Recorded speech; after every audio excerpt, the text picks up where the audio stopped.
Hello guys, welcome to my YouTube channel. मेरा नाम नेहा है और मैं आप सबका स्वागत करती हूँ आज के इस लेसन में। आज हम बात करेंगे decline of Dutch in India. And guys, I hope आपने मेरी पिछली वीडियो ज़रूर देखी हैं। अगर देखी हैं तो इट्स वेरी गुड, आपको ये वीडियो समझ आएगी। नहीं देखी है तो आपको थोड़ा सा प्रॉब्लम आ सकती है, क्योंकि ये पिछले वीडियो का कंटिन्यूएशन है। तो प्लीज़ आप उस वीडियो को देखें पहले, उसके बाद इसे देखें। And keep on watching as many times as you can, तो इससे आपकी प्रिपरेशन अच्छी होगी। And I also want to thank you all for viewing all my videos, and please subscribe, like, share it with your friends ताकि वो भी इसका लाभ उठा सकें। तो चलिए शुरू करते हैं हम डिक्लाइन ऑफ डच से। तो मैंने आपको पिछली वीडियो में बताया कि डच जो हैं वो किस तरह से इंडिया में आए और उन्होंने कितनी अपॉर्चुनिटीज़ को एक्सप्लोर किया। ओके, और जब उनको ये पता चला कि टेक्सटाइल मार्केट इंडिया की काफ़ी ज़बरदस्त है तो उन्होंने काफ़ी सारी फैक्ट्रीज इस्टेब्लिश करी, राइट। उन्होंने कॉटन, और मैंने आपको पिछली वीडियो में बताया था कि कॉटन, सिल्क, इंडिगो, इन सब चीज़ों में भी वो ट्रेड करते थे। तो अब हम बात करेंगे कि डच पावर डिक्लाइन कैसे हुई। तो सबसे पहले मैं आपको बताऊंगी कि जो डच की प्रेजेंस थी वो इंडियन सब कॉन्टिनेंट में कब से कब तक रही है। तो 1605 से लेकर 1825 तक डच की प्रेजेंस इंडिया में काफ़ी हद तक रही, राइट। और इसके बाद में क्या हुआ कि धीरे धीरे ब्रिटिश पावर आने लग गई। ईस्टर्न ट्रेड में एक बहुत बड़ा चैलेंज सा उनको एक काफ़ी थ्रेट लगने लग गया। किससे? ब्रिटिशर्स से, क्योंकि ब्रिटिश पावर भी उस समय काफ़ी ज़्यादा स्ट्रॉन्ग थी। तो इन लोगों का कॉन्फ्लिक्ट जो होता था वो ट्रेड के मामले में ही सबसे ज़्यादा होता था। तो अब क्या हुआ कि वहाँ पर एक बहुत बड़ी जंग छिड़ी। किसके बीच में? ब्रिटिशर्स और फ्रेंच के बीच में, ट्रेड को लेकर ही। और ब्रिटिशर्स जो हैं वो क्लियर कट विनर्स थे। और उसके बाद में जितनी भी फ्रेंच की रिसोर्सेज थी वो उन्होंने ब्रिटिशर्स को सरेंडर कर दी, या आप कह लो ब्रिटिशर्स ने उनसे ले ली।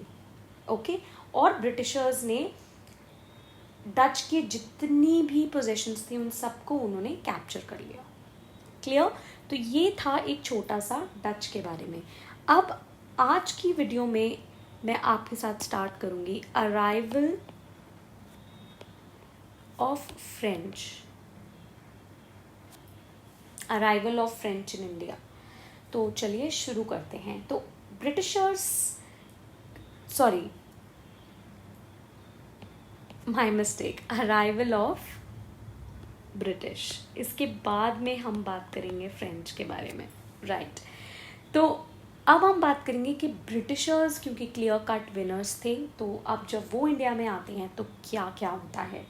तो सबसे पहले ब्रिटिशर्स ने अपने आप को कैसे इस्टेब्लिश किया? तो उन्होंने खुद को इस्टेब्लिश किया as British East India company. British East India company के नाम से उन्होंने खुद को इस्टेब्लिश किया। और इसका आउटकम क्या था? मतलब ये कैसे हुआ? क्योंकि जो पोर्चुगीज़ ट्रेडर्स थे उस समय, उन्होंने काफ़ी ज़्यादा प्रॉफिट हासिल किया था। किस तरह से? जब वो अपनी मर्चेंडाइज को बेचते थे, अपनी नहीं, इंडिया की मर्चेंडाइज को बेचते थे, ठीक है। तो इस तरह से उन्होंने काफ़ी व्यापार में पैसा कमाया। तो इसी से मोटिवेट हुए हमारे ब्रिटिशर्स, और उन्होंने कहा कि बस अब हम जाकर अपनी फैक्ट्रीज इंडिया में एस्टैब्लिश करेंगे और यहाँ की मर्चेंडाइज बेचेंगे और खूब सारा पैसा कमाएंगे। तो वहाँ पे जो मर्चेंट्स होते थे ब्रिटिश में, ब्रिटेन में आप कह लो, वहाँ पे जो ये मर्चेंट्स थे, इन लोगों ने अपनी इस कंपनी को बनाया जिसका नाम था British East India company. I hope आपको इतना क्लियर है। अब कंपनी को रॉयल चार्टर किसने दिया? तो कंपनी को एक रॉयल चार्टर, अब चार्टर को आप परमिशन कह लो, ग्रांट कह लो, बट ये किसने दिया royal charter? Queen Elizabeth, queen Elizabeth one ने, क्वीन एलिजाबेथ वन ने। और कब दिया?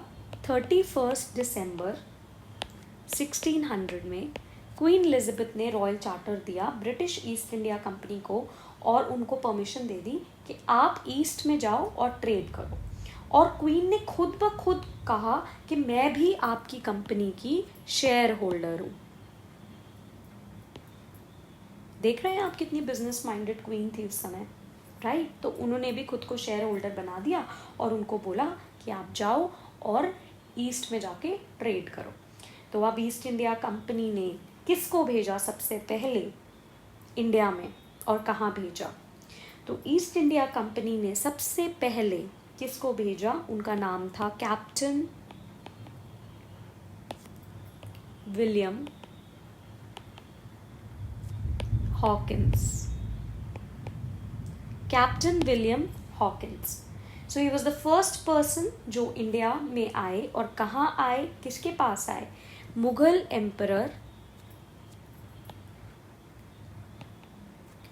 मुगल एम्परर